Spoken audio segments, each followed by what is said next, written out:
Prokinetic drugs, बल्कि ये 3 होते हैं जो कि drugs affecting motility of GIT में आते हैं। पहला है prokinetics, second is laxative and cathartics और तीसरा है एंटी डायरियल ड्रग्स। तो प्रोकाइनेटिक ड्रग्स ये वो ड्रग्स होती हैं जो कि जीआईटी मोटिलिटी को बढ़ाती हैं। कैसे? जो स्मॉल इंटेस्टाइन में कॉन्ट्रैक्शंस की फ्रीक्वेंसी को बढ़ा के ये जीआईटी मोटिलिटी को इंक्रीज़ कराती हैं। ये इसकी क्लासिफिकेशन है D2 receptor antagonist, 5-HT4 receptor agonist, motilin like drugs, H2 receptor antagonist and prostanoids. अगर हम बात करें नॉर्मली D2 रिसेप्टर एगोनिस्ट कैसे काम करता है, तो dopamine is D2 receptor agonist. ये क्या करेगा? D2 रिसेप्टर पे एक्ट करेगा और फंडस की मूवमेंट को बंद कर देगा।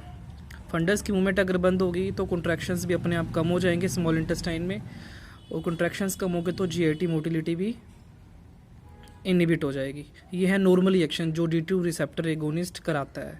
लेकिन D2 रिसेप्टर एंटागोनिस्ट बिल्कुल इससे अपोजिट काम करेगा एगोनिस्ट से। It will action opposite to D2 receptor agonist. जो एंटागोनिस्ट के जो अंडर आते हैं वो मेटाक्लोप्रोमाइड और डोमपेरिडोन होते हैं। तो मेटाक्लोप्रोमाइड क्या काम करता है? मेटाक्लोप्रोमाइड के 2 एक्शन होते हैं, प्रोकाइनेटिक जो कि पेरिफेरल एक्शन होता है और एंटीमेटिक जो कि सेंट्रल एक्शन होता है। सेंट्रल एक्शन इसलिए बोलते हैं क्योंकि ये ब्लड ब्रेन बैरियर को क्रॉस कर जाता है मेटाक्लोप्रोमाइड। तो प्रोकाइनेटिक एक्शन जो कि पेरिफेरल एक्शन है ये भी 2 तरीके से काम करता है। फर्स्ट मेथड है इसका D2 रिसेप्टर एंटागोनिस्ट की तरह से। ये D2 रिसेप्टर एगोनिस्ट को D2 रिसेप्टर पे ज्वाइन नहीं करने देगा, बाइंड नहीं करने देगा उसको। ये खुद बाइंड करेगा D2 रिसेप्टर पे और एसिटाइल कोलिन वहाँ से रिलीज़ करा देगा, जिसकी वजह से जीआईटी मोटिलिटी क्या इंक्रीज़ हो जाएगी।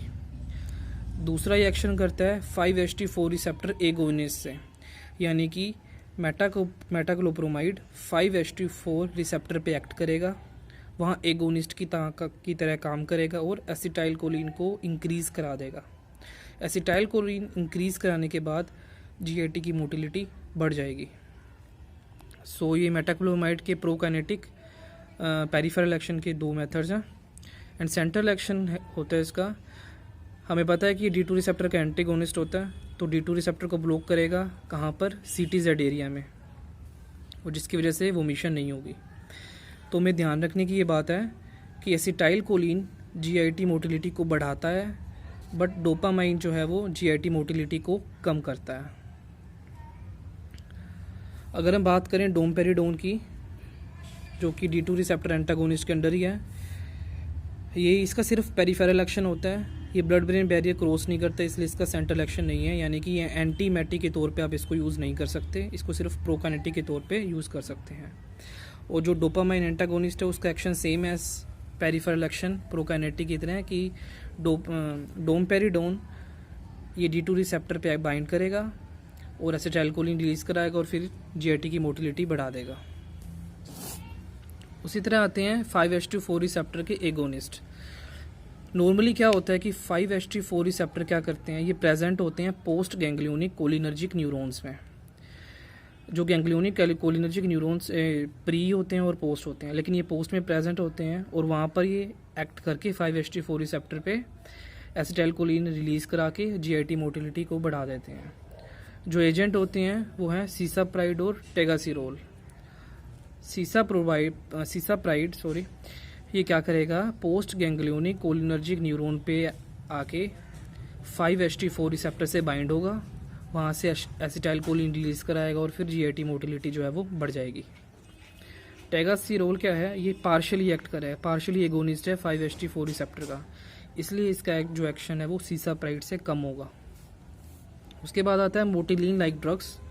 इसमें आता है इराइथ्रोमाइसिन। इराइथ्रोमाइसिन क्या करता है? ये मोटिलिन रिसेप्टर होते हैं, उसको स्टिमुलेट कर देता है डायरेक्टली और वहाँ से मोटिलिटी जो है वो बढ़ जाती है।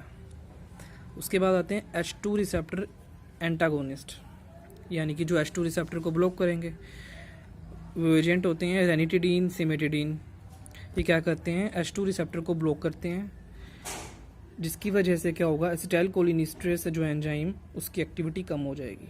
तो एसिटाइलकोलिनेस्टरेज क्या काम करता है? एसिटाइलकोलिनेस्टरेज एसिटाइलकोलिन को तोड़ देता है एसिटाइल को एंजाइम में और कोलिन में।